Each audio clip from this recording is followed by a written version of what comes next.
It's the second leg of Manchester City against Leipzig on Tuesday. City, of course, go into that tie 1-1. They are big favourites, though, to advance 6-1 on Leipzig, 4-1 outsiders.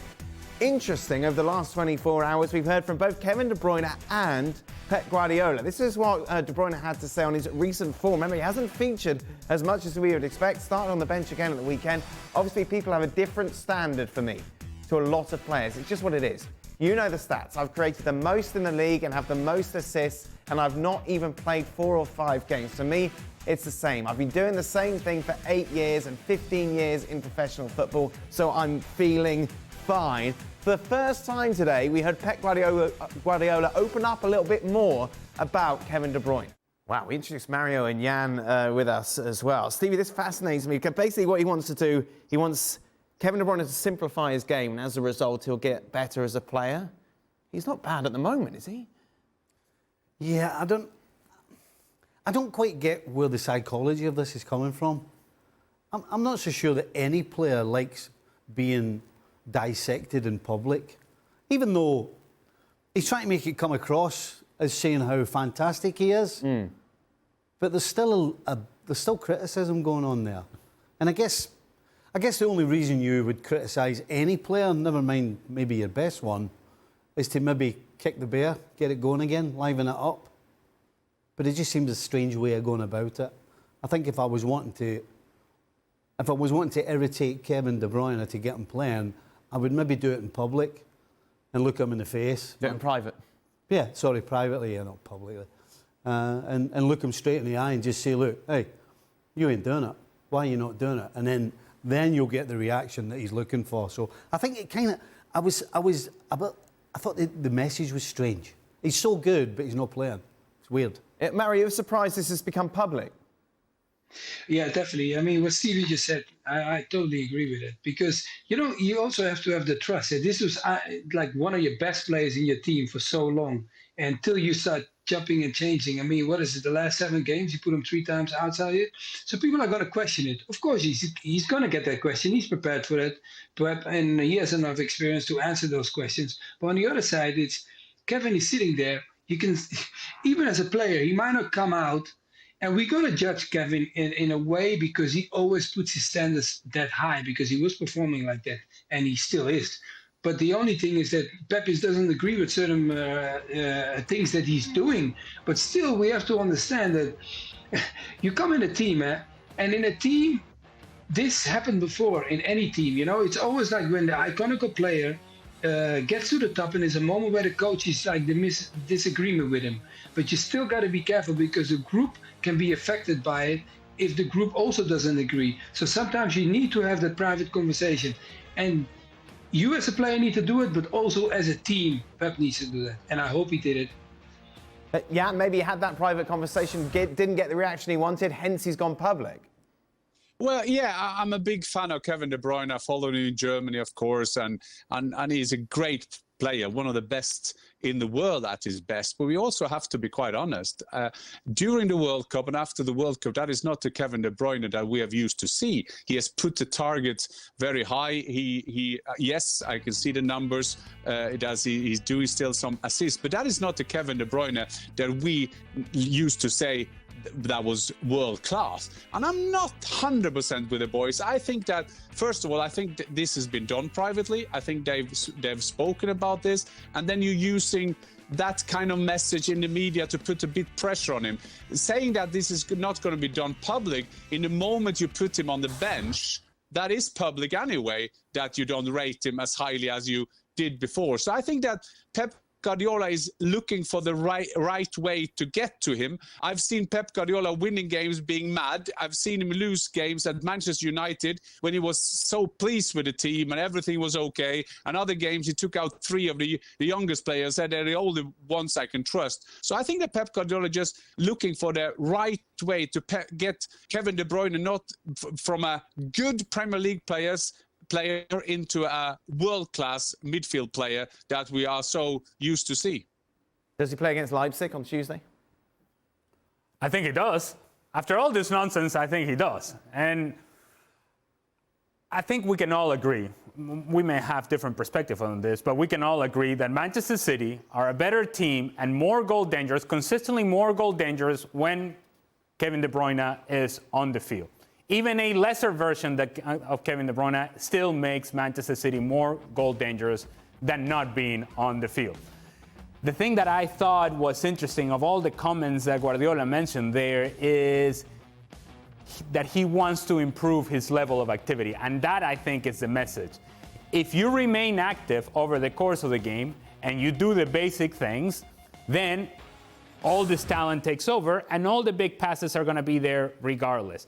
But the level of activity is the one that I perhaps think is where Pep Guardiola is saying, I need you to move. I need you to find the spaces. I need you to stay active because that means better possession of the ball for us, more significant possession of the ball for us, and more productive possession of the ball for us.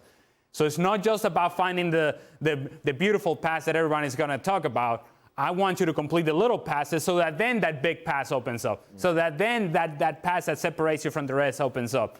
I think the level of activities for Pep Guardiola is being somewhat critical of Kevin De Bruyne. Hold on a minute. Oh. I actually don't really care about how Pep's trying to explain to us what he needs to do and what he doesn't need to do.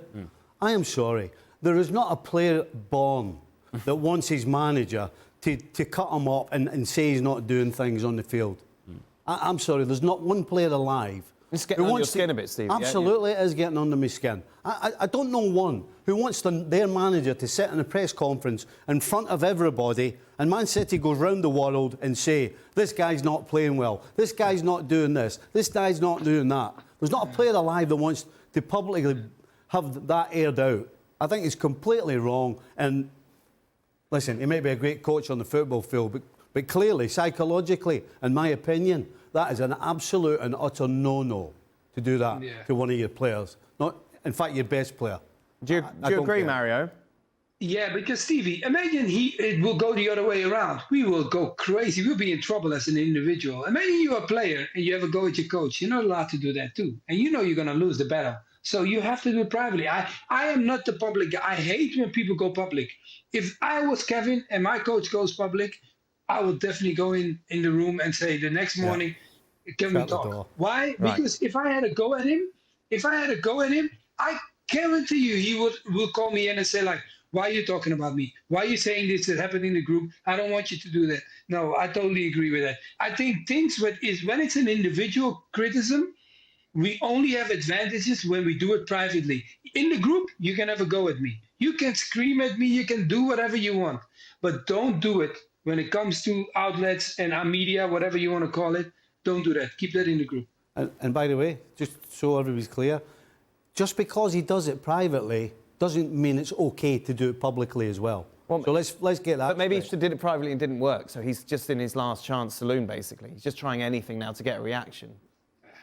Well, I tell you what, if that's the last thing you've got in your locker to try and help a player, then good luck. Right. It's a complete and utter no-no. Complete and utter no-no. Go on, Jan. I'm just start thinking there's something wrong with me because I didn't react that much what he was saying. I understand what Steve is saying. If you have a go at him, he tried to explain it. Sometimes coaches get a bit too educational, too much teachers and coaching in the media when they wanted to make a proper answer to a question in a press conference. I see this as a coach desperate to get Kevin De Bruyne back on track. If it's the right, if he gets the right reaction from him, he's doing the right thing. If not, then I'm with Stevie. But I think that wasn't that bad. But slowly, I'm now thinking that maybe the snow has got into my head that I'm different. But that's the thing. Too much in the snow, Jan. Come on, get out of there. But that's the whole point, Jan. You're not. It's not you he's talking about. It's Kevin De Bruyne. So Kevin De Bruyne is going to be listening to every single word he says. Yeah. And Kevin De Bruyne is going to try and figure it out. And eventually, when it comes to the end of it, he's going to go, by the way, why is he talking about me? Why is he criticising me? Yeah, So fair it's different when it's you, when it's actually you that's involved in it. It's a different ballgame. Absolutely, and I was as vulnerable as every other player when someone talked about me in the public. But I tend to trust that Pep Guardiola knows Kevin De Bruyne more than you, Steve, and more than me. And that's why I say that there must be a reason behind it. And that's what I see. If he gets the reaction he needs, then he's done everything right. So let's see. Let's take a look then at the predictions, shall we, for that clash against Leipzig. 1-1, as I mentioned, in the first leg in Germany. Everyone thinks Manchester City are going to go through. Everyone thinks it's going to be 2-0, with the exception of Jan Fjortov. I don't think we need to discuss this game particularly, do we, given what we've just seen there. Overall, when it comes to win the Champions League, take a look at the odds. Manchester City, of course, traditional favourites. They blow it one way or another, and they are continuing to be favourites 2-1. To win it. Napoli at 6-1 looks a massive price, doesn't it? Considering how much they've been tearing it up in Italy. It's interesting, obviously, today we saw Guardiola again trying to play it all down, Mario. It's like, I don't know why people keep asking about the Champions League. This team has never won it. It's not like I work for Real Madrid.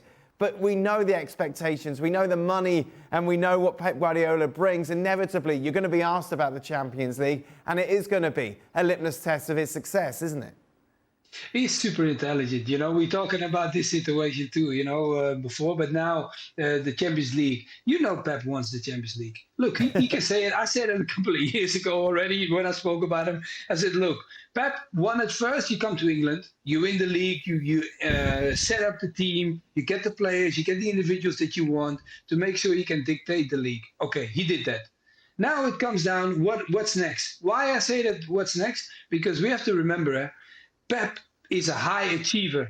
He's not a guy that will be okay with, give me a cup, give me a league. No, what can I win that will give me the total package? Now, the only total package that he can achieve now is going after the Champions League. If he wins it, he will be more than happy, regardless if he will show us, no, I'm just cool. I just won it. Yeah, that's all right. It's only the Champions. 2-1 is a horrible price, though, Jan. No, I wouldn't touch that. That's bad for City, considering what we've seen from them this season. Yes and no. I mean, I'm changing my favourites. I saw Bayern Munich playing PSG over 2 games. Then Bayern was back as one of my favourites to get the Champions League. But I'm with Mario, of course. You go to Bayern Munich and you've seen Jupp Heynckes winning the Champions League there. And then you go to Manchester City. Of course, you want to win the Champions League. I think he will be dreaming of it. He will be thinking of it 24/7. Of course, he wants. And a great coach as Pep Guardiola wants to win that with other clubs and with other players than Messi. Same as Sir Alex Ferguson. The great Sir Alex Ferguson says after his career, I would love to have won more Champions League trophies. That had fulfilled my career, and I think Pep Guardiola will probably say the same if he doesn't win another Champions League triumph.